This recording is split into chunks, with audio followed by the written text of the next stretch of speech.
it's a Friday and we're expecting an announcement on Monday. Kaya lang mukhang gusto ng mga members ng IATF wag munang mag-relax ng restriction because nga ang sabi ni Secretary DILG Anyo hindi pa naman daw bumababa yung cases ng COVID in Metro Manila and the GCQ areas. And Cebu. So, baka mag-extend until siguro end of the month, another 2 weeks. So yun ang inaasahan natin. Bayan na bayan. I was surprised kanina. Kanina medyo malogan traffic and then I remembered it's a holiday today. Holiday na yun holiday. Kaya nga we're back pala to holiday traffic na. Kasi for the longest time it was parang 2.5 months of enforced holiday Long weekend ngayon long weekend. After 3 months of weekend. So for all you know, speaking of the University of the Philippines, tsaka speaking of speculations or discussions as to whether or not mag-i-ease na talaga in GCQ. I mean, remember that a group of UP professors and their studies were spot on in practically predicting kung nasa na tayo ngayon. That same group is also pointing out that yung tinatawag na R0 hindi pa rin bumababa, di ba? So they're now predicting. So I think those are the kinds of insights that is fueling these discussions as to whether or not government is gonna further relax or keep things as is, or in fact, if not, there are speculations kung babalik tayo to an even stricter regime. But in which case, the online businesses will have a longer lease in life, I suppose. At least until they have to start registering with the BIR by July 31. Ang hindi naman ni Joey Salceda, exempt daw nga yung maliliit na yung mga micro entrepreneurs. No? So nakikinig naman ng Malacanang kay Congressman. Joey, so baka naman matuloy yun. And also the train law naman kasi provides for exemption if you earn below 250, if I remember right, 250K every year. But anyway, since we're talking about that already, about online taxation, let's bring in our guest na rin. Our guest for tonight is Senator Risa Hontiveros. She is, of course, the chairperson of the Senate Committee on Women, Children, and Family Relations. Ma'am Senator, thank you for joining us and welcome to the Chiefs. Good evening. Thank you for inviting me. Magandang gabi rin. Magandang gabi po. If you don't mind po, I'll start off with yung napag-uusapan in the past few days kasi you called out the BIR, or at least the national government, for being so eager to start taxing online businesses that have sprouted up, especially in the wake of the pandemic and the need for people to go online. So you called them out and said na but hindi prioritize yung POGO collection, tax collection. Pero my question to you is this to be fair to the BIR and to the national government, shouldn't the BIR really go after everybody who earns a living, at least within a minimum standard, anybody who collects revenues or collects profits? I mean, shouldn't online people also be part of the collection? Of course, but again, lalo na panahon ngayon ng pandemic at saka quarantine, I think the matter of timing and prioritization will really make a difference to how people can survive this double crisis. Marami kasi sa mga online sellers ngayon ay mga bago din sa online selling, maaring dahil nawalan sila ng trabaho or yung kanilang dating maliit na negosyo, and they've migrated online to online selling in order to make a little more money para itawid yung kanilang mga pamilya or kahit yung maliit na enterprise nila, ilang mga empleyado nila, sa terribleng economic suffering din that the necessary quarantine has entailed. Kaya kung sinabi sa BIR, kung naghahanap pa tayo ng revenues, unahin na yung klarong identified nila mismo, no? Na 50 billion pesos and counting owed us just by the legal POGOs. And then in the meantime, look at how the BIR can assist both online sellers and buyers. For example, regarding emerging problems like fraud. Tapos meron palang phenomenon ngayon na ang tawag ay joy dibbing, which is the ordering of products online with no real intention to buy them. So Nangaasar. napepermisyohan naman or na-disadvantage. Di ko alam ko, what's behind that, no? Pang-aasar lang ba yun? At kung pang-aasar din lamang, but I can imagine it would cost the small online sellers. Yeah. So, we need to look at this in the context of coming up with a progressive taxation system Yes. over I mean, Senator, you mentioned context. I'd like you to I'd like to invite you to further talk about the context because as Ed says, matagal na namang nakasalang to. But at the same time, we all know na nung pinag-isipan to, nung naisalang to, and it was discussed, let's say even as responsibly as they could. That was all done before COVID. Exactly. It was all done before people started really having no choice but to try to do what they can, get online if they could. What has changed in those contexts? What has happened over the past 3 months that is important context that you think we should give us pause before we just dive straight into this? Well, as you mentioned, Robbie, although in fairness to the BIR, they had begun considering and preparing for this before, that was, kumbaga, BC, before COVID. And now that we've been under the pandemic and the necessary quarantines for several months, that has taken an enormous toll on the economy, especially on the micro, small, and medium stakeholders in the economy. The protocols have really made it that much more difficult for them to offer their supply to the public, which has also had, on our end, difficulty exercising our demand because of the quarantine protocols. At mas marami sa ating mga kababayan na mahihirap na dati ay lalong nahirapan kumonte ang buying power dahil nga sa quarantine. So hirap na hirap hanggang sa ngayon ang karamihan makapasok sa trabaho, makolekta ang arawang sahod o sweldo. So that is also why enterprises which relied a lot on pedestrian traffic, restaurants, even sari-sari stores, these kinds of establishments, a lot have really migrated online just to keep in touch with their former market, with their former customer base.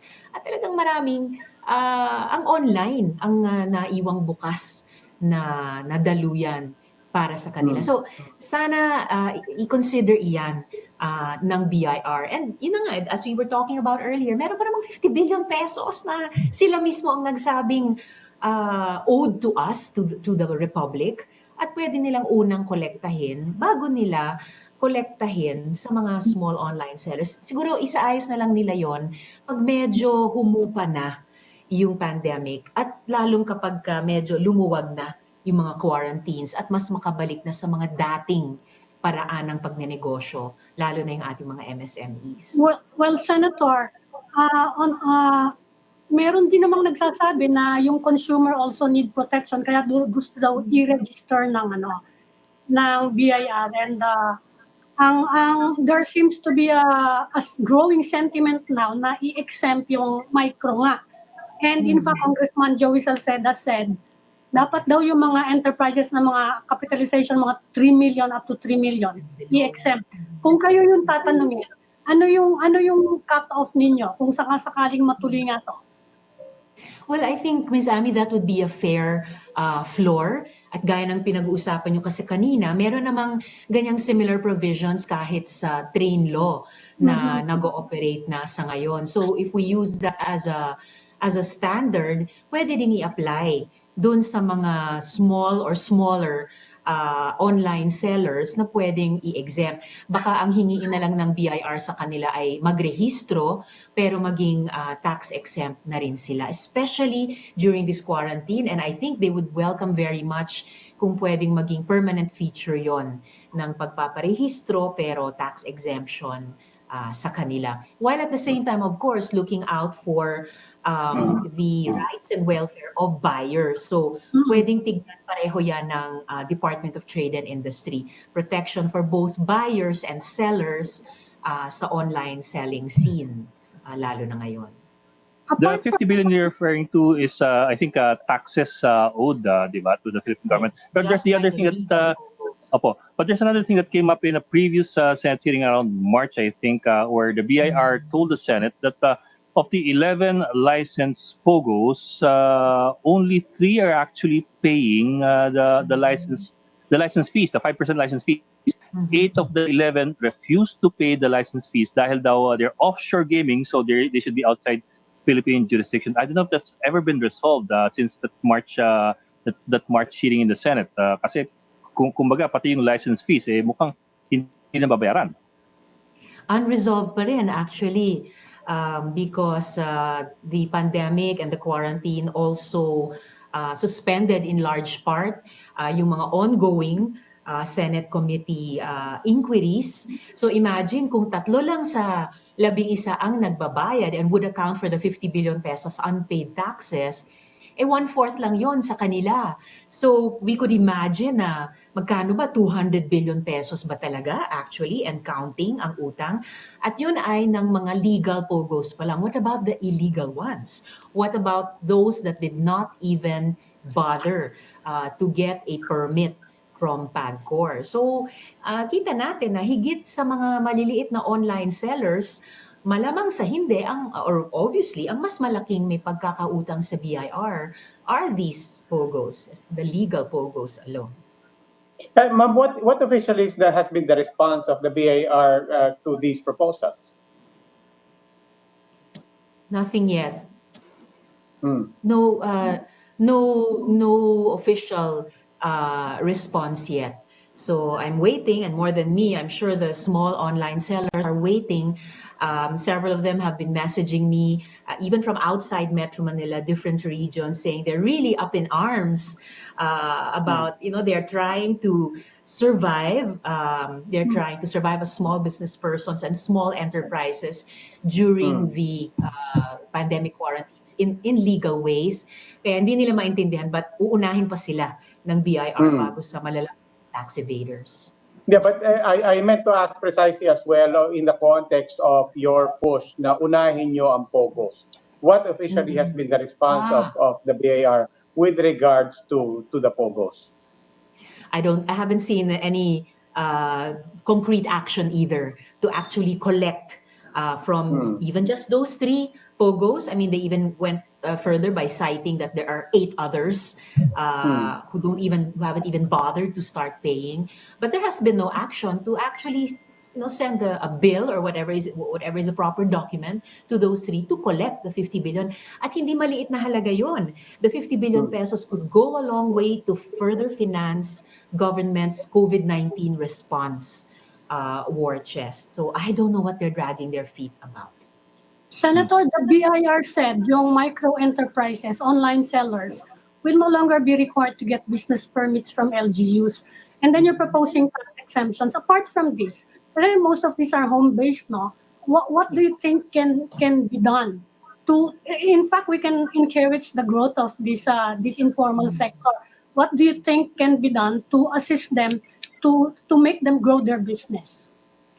I think if and when the DTI begins that study about how to protect the rights and welfare of both buyers and sellers online, pwede siyang magbukas ng mas malawak na diskusyon talaga, precisely leading to that broader question you mentioned, Miss Amy. Paano itong online selling scene ay pwedeng maging bahagi ng stimulus sa ekonomiya natin, which has suffered a lot of wounds during this pandemic and the quarantines, how these micro, small, and medium-scale enterprises, which are doing part or all of their business online, can be supported during the still longer period we're looking at in terms of repairing the economy. Can these MSMEs, including those working online, can they be provided the same legal protections that are given to large companies when they have gone into debt? Protection so that banks to which they owe loans will not immediately take them over or take over their assets, but look to give them some kind of leeway to sustaining their business. Sana yung ganyang, and pinanawagan ko na rin na rin ito sa DTI, pag-aralan paano itong mga existing legal protections for large companies can also be given to MSMEs, including those doing business online, lalo na during the stimulus period for the economy, the next several years that we'll be having to work on repairing the business scene here in the Philippines.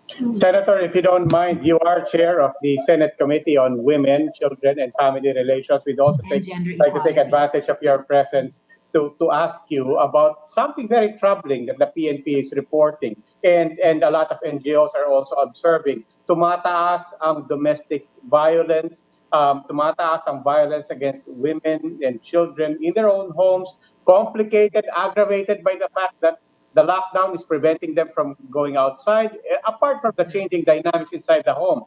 Are you looking into this, and what can be done to protect our families?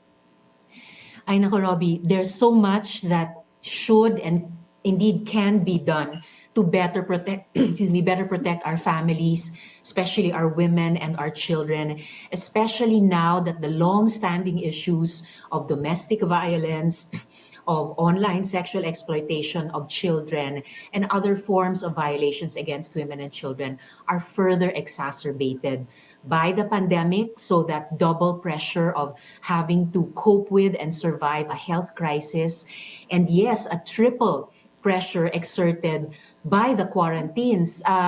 The quarantines are meant to health by as possible, keeping us indoors and away from possible contagion by COVID-19. Pero ironically, the quarantine has also kept women and children who've already been suffering violence and then online sexual exploitation trapped inside their homes with the ones who are visiting this violence on them. So women have been suffering domestic violence at the hands of their spouses or their common law partners, and children, as Ed you mentioned earlier, have suffered a tripling in the online sexual exploitation of children just in the last 3 years, according to the study of the International Justice Mission. At sabi din ng IJM, tragically talaga, no, heartbreakingly, 40% of the perpetrators of OSEC, online sexual exploitation against children, ay mismong mga miyembro ng pamilya nila o mga kasama nila sa bahay. So there is so much we must do. Existing laws already give us some very good instruments. Sa Magna Carta of Women, ang bawat barangay dapat may violence against women o vow desk. At doon dapat, kung makalabas ng bahay, ang kapwa babae natin, Ms. Ami, kung makasakay siya ng public transport kahit quarantine, kung makarating siya sa barangay, dapat may vow desk, and hopefully there are personnel at the desk and who have been trained, who are gender sensitive enough and responsive in concrete ways to be able to assist her. Sa OSEC, ang dami rin natin kailangang gawing trabaho. We have to crack down both on the buyers and the sellers of these online of these OSEC materials about children. Kailangan gawin nating accountable din yung mga social media apps and platforms. Imagine these groups of buyers and sellers of OSEC are contacting each other on Facebook, on Twitter. They are transacting on Telegram and reportedly even WhatsApp. So we are... Senator, yan ang problema kasi even before the lockdowns, may problema na sa enforcement, and there were proposals nga to pass a new law on OSEC nga specifically. Sa ngayon, mukhang magtatagal pa itong mga quarantine natin. What can be done? Mas lalong humirap actually to enforce the law and to assist all these people. At because of the paghihirap ng mga tao, yun na nga, tumaas yung sexual exploitation of children. In the meantime, ano kaya ang pwedeng gawin ng mga tao? Alimbawa ko, kapitbahay, what can we do? What can the public do? We, members of the public, can report to our law enforcement authorities. Hindi naman naka-quarantine ang tungkulin ng National Bureau of Investigation at saka ng PNP Cybercrime Group. They are still supposed to be working and not only going after critics of the government on Facebook, pero sana mas iprioridad din nila itong mga nambibiktima sa ating mga bata, sa ating mga anak sa pamamagitan ng OSEC.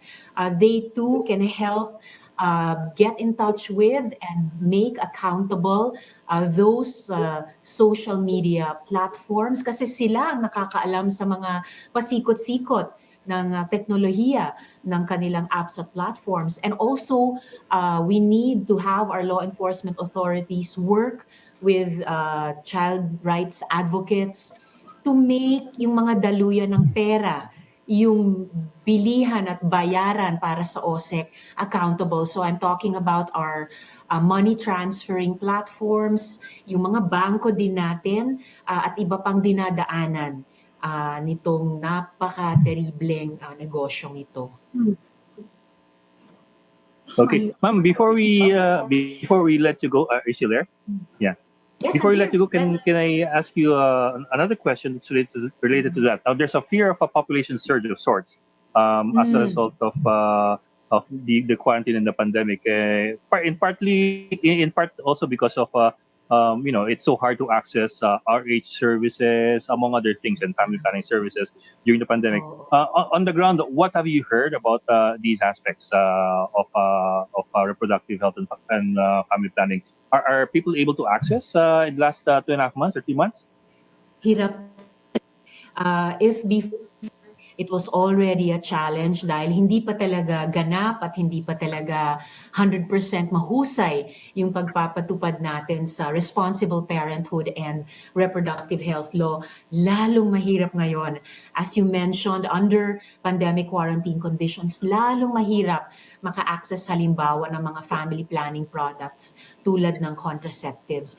So kailangan muli mag-go the extra mile ang gobyerno para iparating ang mga basic supplies, basic needs na ito.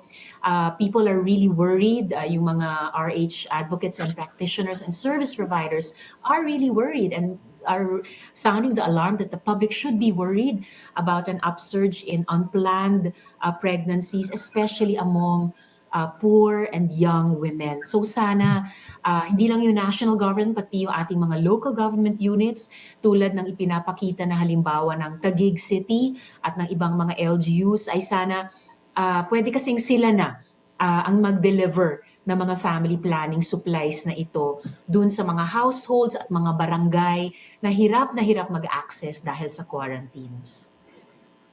Okay, before we go into a gap, pasalamat muna natin si Senadora Risa Hontiveros for joining us tonight. Ma'am, maraming salamat po, Senadora. And we hope to see you again. Salamat po. Yes po. Stay healthy. We will just go into a break, so please stay with us.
Welcome back to the Chiefs. We are now in the final stage of our conversation.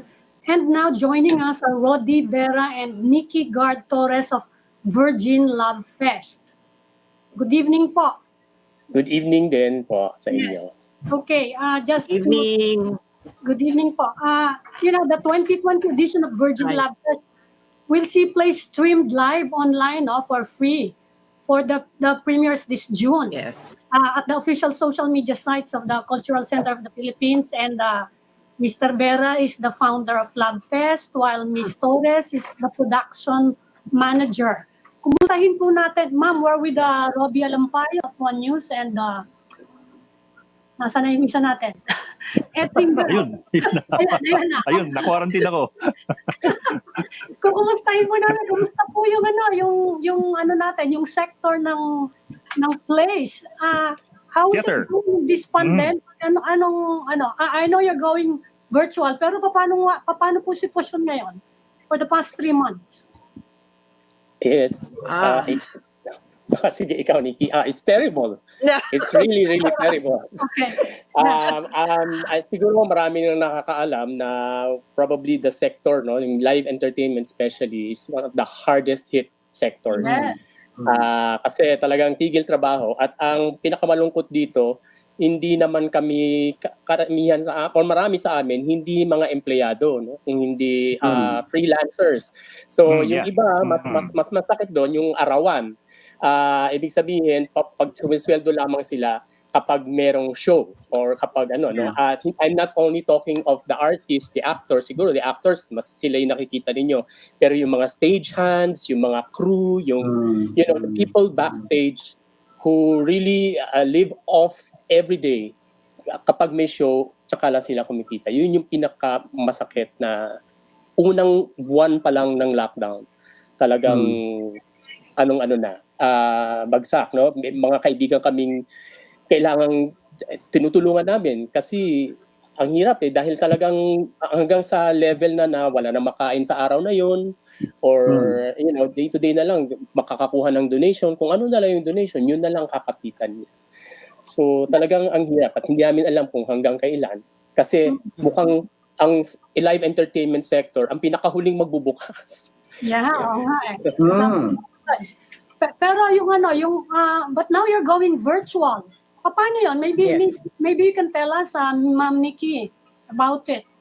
Paano gagawin Yeah. yun? Well, kasi we're very lucky because we have the Labfest is a tripartite thing with Rody's organization, the Writers Block, Tanghalang Pilipino, and the Cultural Center. So immediately, I think early on around February, when we kind of knew that something was going on, CCP management strongly supported us and urged us to find other ways to do the Labfest. And after a lot of discussion, nag-decide kami na gawin namin online. Kaya lang syempre, ang reality niyan is ang training namin in theater is for live performances.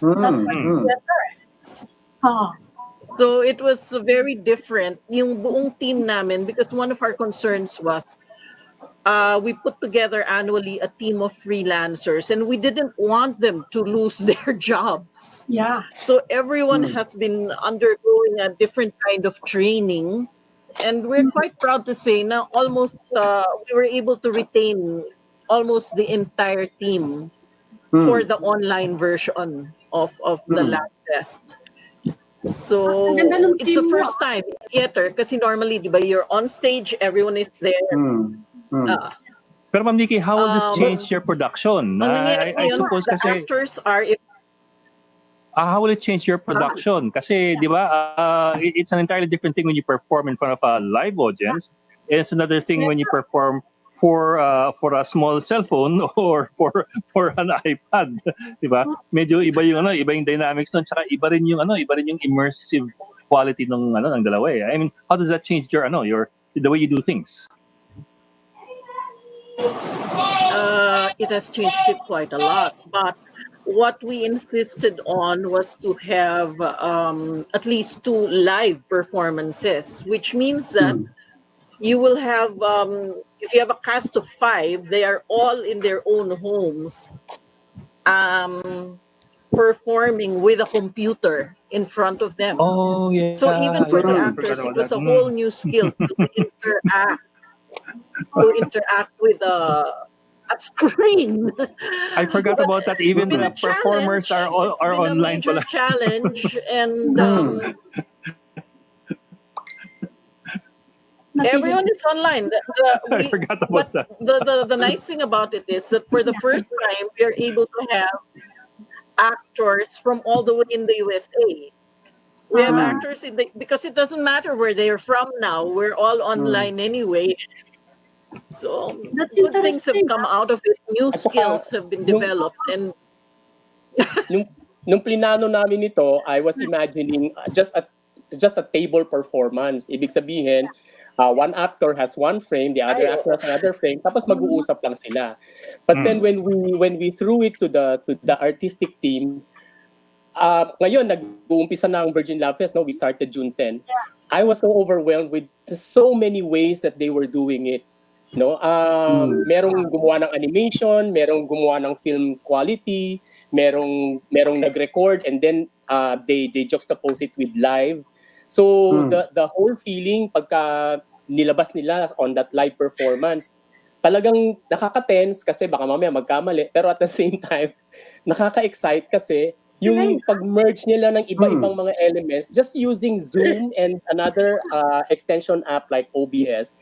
They were Mm. able to do so many different magical things that oh, you wouldn't normally see it on a live stage performance. So Yeah. you're saying it's performed live. Is it taped as live, or is it actually streamed live? And do people actually have to catch it live, or does is it ultimately then served up as video on demand? It's there are two no there are two live shows. it Yung is premiere Mm. at saka yung closing ng festival. Pero Mm. in Mm. between, the recorded performance will be on Vimeo and on demand. Pero yung Mm. first live at saka yung second live talaga yon. So maski yung reaction ng audience simultaneous. Nakakatuwa nga kasi Mm. first time sa amin kasi sa entablado pag nagpe-perform ka tahimik ang audience. Pero dito ang ingay nila sa chat. Kasi Mm. Pero every ito, turn ay, of the story. Rody, Nikki, this places technology right at the center of Mm. your production. How confident are you? What if something goes wrong with the internet connection, for Yun example? lang. Oh, Well, we have learned to embrace it. some things do go wrong. Kaya nga kapit eh. That's why we call it kapit. kapit talaga. So we try. We have our recordings on standby para kung masyadong matagal na nag-freeze, then we can Mm. always put that in. But so far, out of 3 days, we have never needed to use it. Tapos, as you can imagine, hindi malaki ang budget, but Mm. we invested in broadbands. And then we Mm. identified actors na sino ba ang pinakamahina ang Wi-Fi signal. So it's a whole new set of really interesting issues. And Yeah. then, ang hirap din kasi for the actors, normally actors, diba, they're assisted by stage managers, by costume Mm. people, everything. Now they're home alone. So yung mga lighting Mm. designers namin, they will say, kunin mo yung lamp mo, iharap mo sa mukha mo. These are our realities. But Mm. Is this the, is the Now, on the reason, other hand, we yung ba yung now, on the- explanation for the team, yung kapit, that's a very nice team, kapit lab in the time of COVID. Yung ba yung ano, ano na explanation nun, yung team? That's part of the reason, ha? Nakakatawa ka. Pag nakita mo, pag nagpe-perform ng Yung live, kikas yung na mga kasi tao, nila Rody, urok Oo. yan dati. It's actually looking like a new art form, Urok ano? yan dati. Mm. Tapos nung dumating yung COVID, kapit. it Mm. is. It really is. I mean, you Saka cannot ginagamit define siya it ng as mga tao ngayon. kapit Ginagamit talaga. siya ng mga tao pag nanonood sila, tapos biglang tumigil yung internet, makikita mo sa chat, comment, kapit, kapit, kapit. Kapit! Now, on the other hand, Rody, kaya nga nasabi ni Ami, it's in a way a new art form. I don't know kung meron tayong peg abroad, if this has been done, or if this is a totally new experiment that you're pioneering. But it also ultimately redounds to potentially a new audience. when we talk about cell phones, we're now talking about kids, young people watching on their cell phones. Talk about the potential as well to bring live performances and this genre of entertainment to a new audience as an opportunity. It Totoo yun. presents many opportunities because Yes. ang bahay natin, Rody, sa CCP, ang capacity natin is only like 350 per show. So, On our first show, we hit over 9,000 with over 200 shares. Wow. So that was just because we're streaming on the CCP Facebook page, the Virgin Labfest Facebook page and Vimeo. So yung over 9,000 na yun, sa iisang site lang yun. So it does increase our audience, and it because I do understand that minsan it's really hard to travel to the CCP with traffic and all of that. So suddenly everyone is there. It's great. Siguro we can try because I'm really interested in this. Siguro meron kayong music video. We can try playing it to give us more of an idea of the possibilities. It's really an exciting way of presenting art. Maybe we can watch the music video. Metro Manila Online, New York Online, Canada Online, Austin Online. Okay.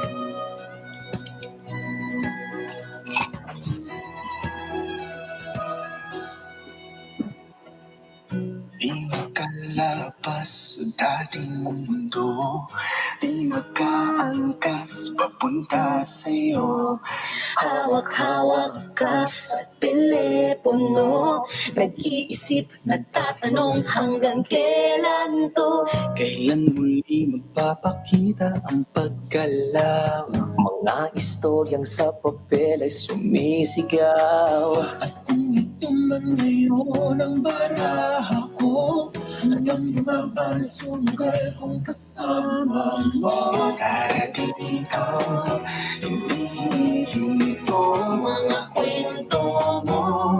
Mula sa pagbuo hanggang baklas, ay katabi, tuloy ang palabas. Kahit maibig hanggang may paso, may silid pumpong sa imahinasyon kakapit. Buksan ang telon mula hapon, kapit puso. Hanggang ngayon, kapit puso. Kanya-kanya man. Fantastic. Ganda. You will be reaching a really broader and younger audience. Anong inspiration niyo doon? Meron bang ano doon? Meron bang samples elsewhere na that gave you the inspiration to do that thing? Actually, nung plinano namin ito, yun na nga, no, hindi namin alam yung possibilities pa, but we were really open, and we were open to fail, which is the principle of Virgin Labfest anyway. No, you can fail, but if you fail, you fail. Siguro first of all, you. that song is a gift to us, di ba? Pero other theater companies, even abroad, are doing it. There was one in New York. They did it, and it was fantastic.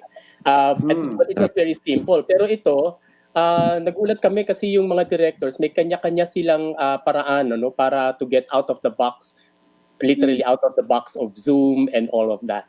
Kaya pag pinanood mo, may halong animation kasi nag-create sila ng background. Kaya pag nakita mo, parang magkatabi lang yung dalawang actors, pero totoo hindi naman. Parang gano'n. So, ang daming mga possibilities na na-explore.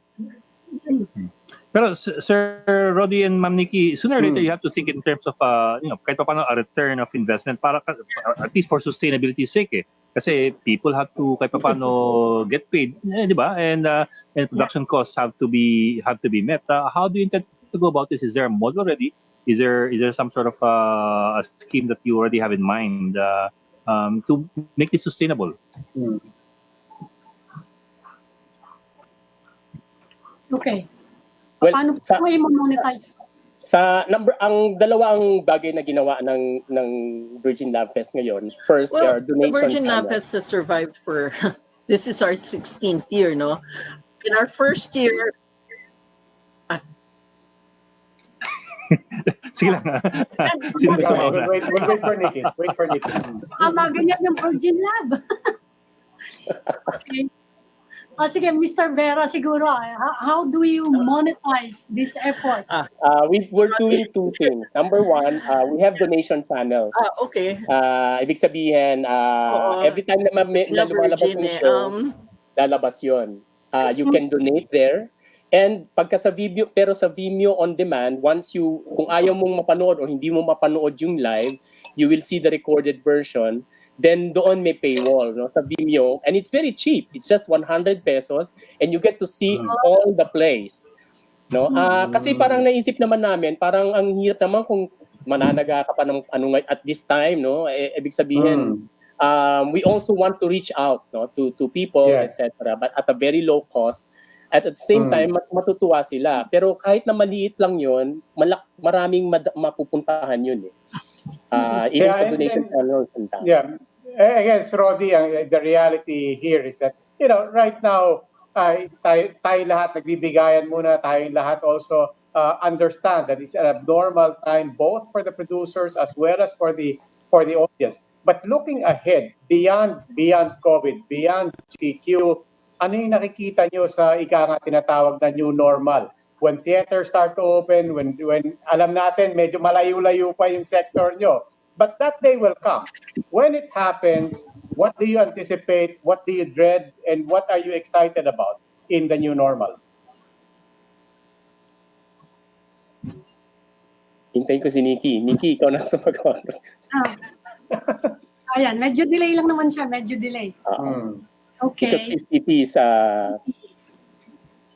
closed until December, right, Nikki? Yeah.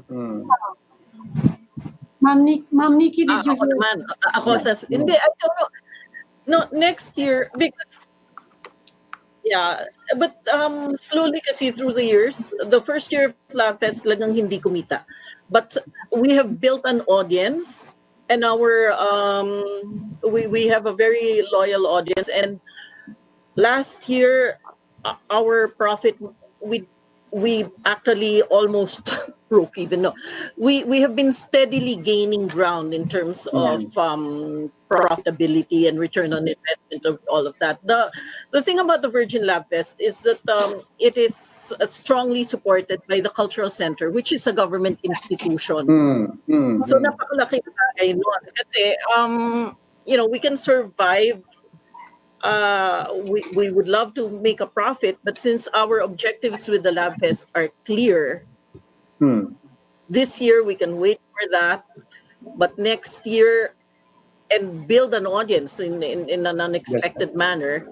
But next year we go back to the theater. We hope stronger than ever.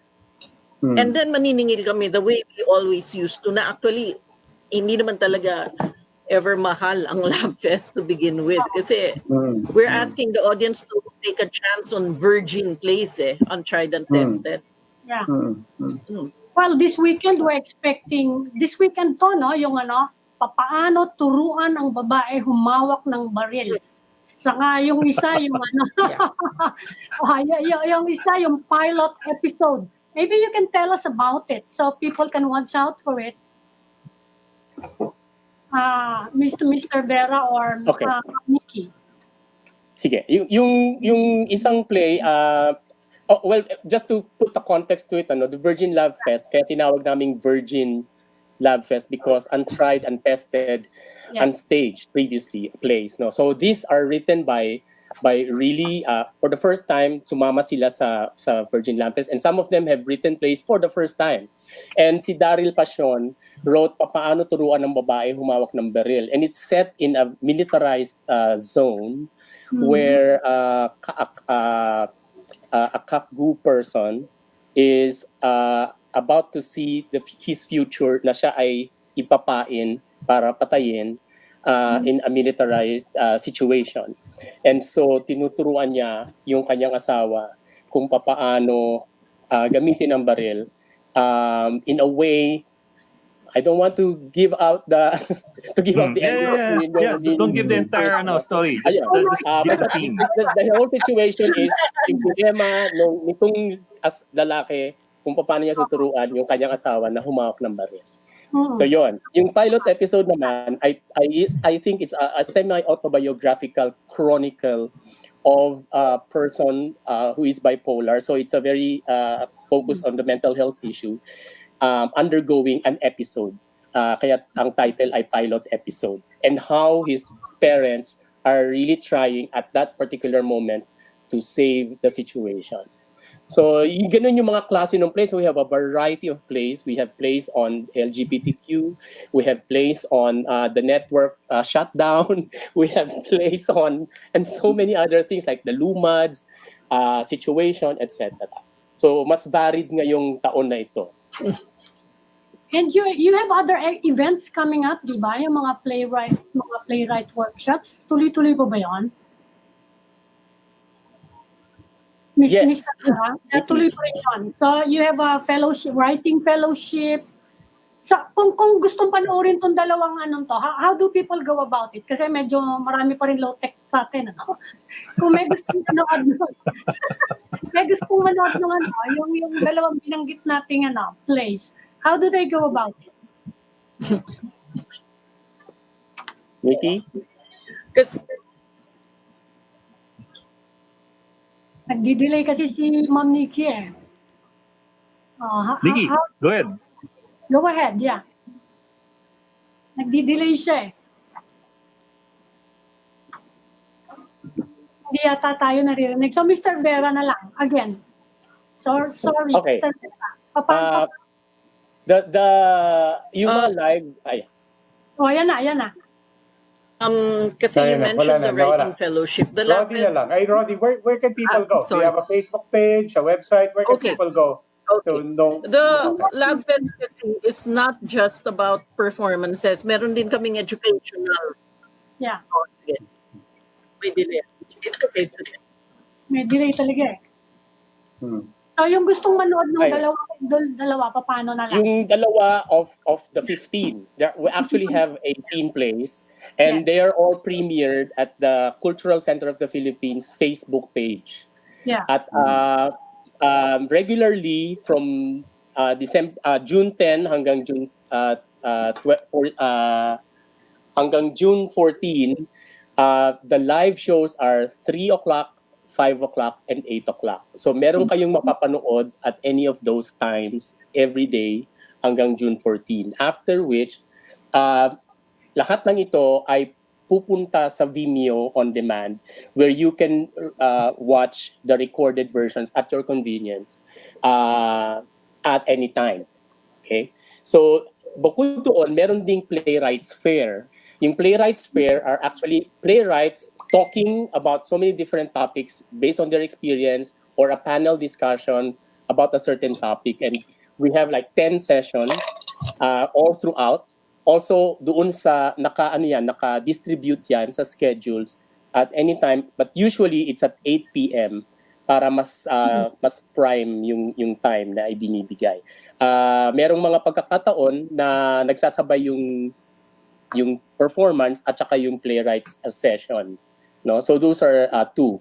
Bukod doon, meron ding mga collab discussions na nangyayari na mapapanood ninyo rin doon sa Facebook page. At ano yon, iba naman yon, mga 2 p.m. Yung schedules niya. So all of that, if you want to get all the information, it will be for sure at the Cultural Center of the Philippines Facebook page. At lahat ng mga recorded performances ay nandoon sa Vimeo on demand. Just click on the Virgin Labfest. May bayad yung video on demand, Yung premiere lang ang free? Yes. Yung premiere, pag nag-live siya ng premiere, it will be staying there on that page for 24 hours and then lilipat na siya sa Vimeo on demand. Sa Vimeo on demand, there are two prices. Yung 100 pesos, where you get to see all the shows, all the performances. Yung 200 pesos, you get to see all the shows plus interviews and discussions on how they made each production. So mas marami kayong makikita at mapapanood. At a very Yun ang sulit, isang daang piso, only watching ka na. Oh, only watching ka for the duration of the festival. You think this way of presenting plays will be sustained beyond the pandemic? Kasi yun na nga sabi namin, it's looking like a new art form eh. Masusustain kaya siya beyond these quarantines? You know, it's giving us ideas, kasi ngayon lang namin try out at nakikita namin yung reaction ng mga tao. Ang ganda, and sabi ko nga kay Chris Millado, who's the artistic director of CCT, nice. we can actually do this even in the new normal. Kapag nagpalabas tayo on stage, mapapalabas siya, kunan natin, and then after the festival, we can extend the festival online. And we can offer all these shows para doon sa mga taong and then right now, we're also subtitling all the shows para hindi lang mga Pilipino ang makakanood, kundi buong mundo, naka-subtitle siya. We have actually gotten a grant from Japan Foundation to subtitle all the performances. Well, this is a very exciting development. Okay. But unfortunately, we've run out of time. Anyway, we'd like to thank Mr. Rody Vera and Nikki Torres of Virgin Labfest. Good luck on your project at manood po tayong lahat. Bukas po yung yung dalawang show. Yung dalawa. Site ng Cultural Center of the Philippines. Thank you po. Thank you for joining Thank the you very much din for having us. Salamat po. Yes. Kapit lang po, kapit. Kapit. Nawala po si Miss Torres. Thank you. Hindi nakakapit na. Laglag. Hindi nakakapit. Baka tinawag ng asawa. Yung asawa niya, dating reporter si Vic Torres eh. Dating reporter sa MPD. Okay. Yes. Okay. Nakasabay ko sa MPD yan eh. Nung Western Police District pa siya. Nagsusulat din ng play si Vic. Okay. Ganun ba? Sige. Okay sir, maraming salamat po. Maraming salamat din. Maraming salamat po. Okay, that's a wrap for tonight. You can also catch One News on the Signal Play app. Register for a free account now at www.signalplay.com and stream One News live anytime, anywhere. So, okay na tayo. Happy weekend sa inyo and happy Independence Day. Happy Independence Day sa atin lahat. Okay, 3 araw na lang. Oo nga. Lunes na. Okay, that will be all for this edition of The Cheese. We hope what was discussed here will keep the conversation going. I'm Edwin of One News. I'm Mami Paminton of the Philippine Star. I'm Robbie Alampay and we are One News.